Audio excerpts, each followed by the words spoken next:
Salam sehat, saya Tripao Sasyolan Hutapea, peserta Latsar CPNS Angkatan 10 NDH 37. Di sini saya akan menyampaikan kembali tentang materi yang saya dapatkan pada pelatihan, yaitu materi akuntabilitas, di mana materi ini disampaikan oleh Ibu Ika Retna Ningrum, yang dimana dalam penyampaiannya Ibu Retna menggunakan metode ceramah dan diskusi untuk meningkatkan pengetahuan mengenai akuntabilitas kepada peserta.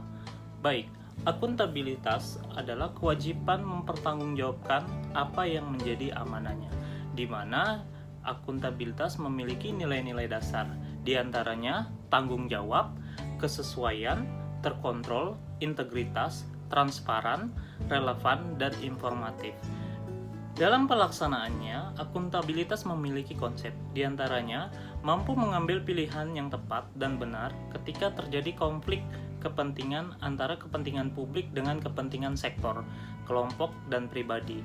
Yang kedua, memiliki pemahaman dan kesadaran untuk menghindari dan mencegah keterlibatan PNS dalam politik praktis. Yang ketiga, memperlakukan warga negara secara sama dan adil dalam penyelenggaraan pemerintahan dan pelayanan publik.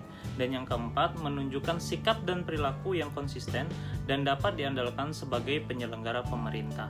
Akuntabilitas memiliki aspek-aspek, di antaranya aspek hasil, di mana akuntabilitas berorientasi pada hasil. Yang kedua, konsekuensi. Akuntabilitas memerlukan konsekuensi.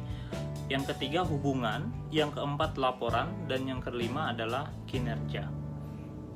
Mengapa akuntabilitas menjadi sangat penting? Karena akuntabilitas memiliki fungsi, di antaranya sebagai kontrol demokratis. Yang kedua, mencegah korupsi dan penyalahgunaan kekuasaan.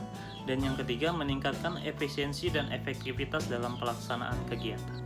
Sebagai ASN, kita harus memahami bagaimana akuntabilitas personal, akuntabilitas individu, akuntabilitas kelompok, akuntabilitas organisasi, dan akuntabilitas stakeholder, di mana dalam setiap tugas dan tanggung jawab, seorang ASN harus menciptakan lingkungan kerja yang akuntabel, di antaranya dari nilai kepemimpinan, transparansi, integritas, tanggung jawab, keadilan, kepercayaan, keseimbangan, kejelasan, dan konsistensi.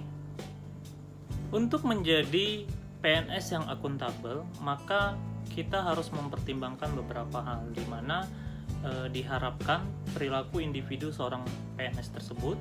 Yang kedua, perilaku harus berkaitan dengan transparansi dan akses informasi. Yang ketiga, menghindari perilaku yang curang dan koruptif. Yang keempat, perilaku terhadap penggunaan sumber daya negara.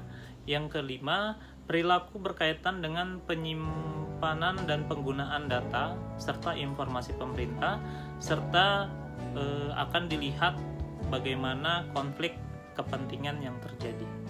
Sehingga perlu menciptakan framework akuntabilitas, di mana seorang PNS harus menentukan tujuan dan tanggung jawab, kemudian merencanakan apa yang akan dilakukan untuk mencapai tujuan, selanjutnya melakukan implementasi monitoring kemajuan, dan memberikan laporan secara lengkap, dan terakhir memberikan evaluasi dan masukan perbaikan.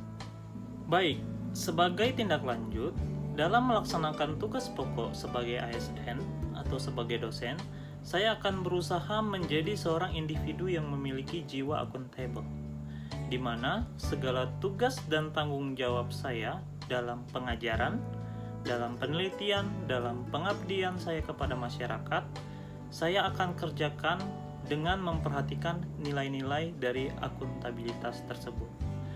Mungkin itu yang dapat saya sampaikan, kurang lebihnya saya mohon maaf, dan saya ucapkan terima kasih. Salam sehat.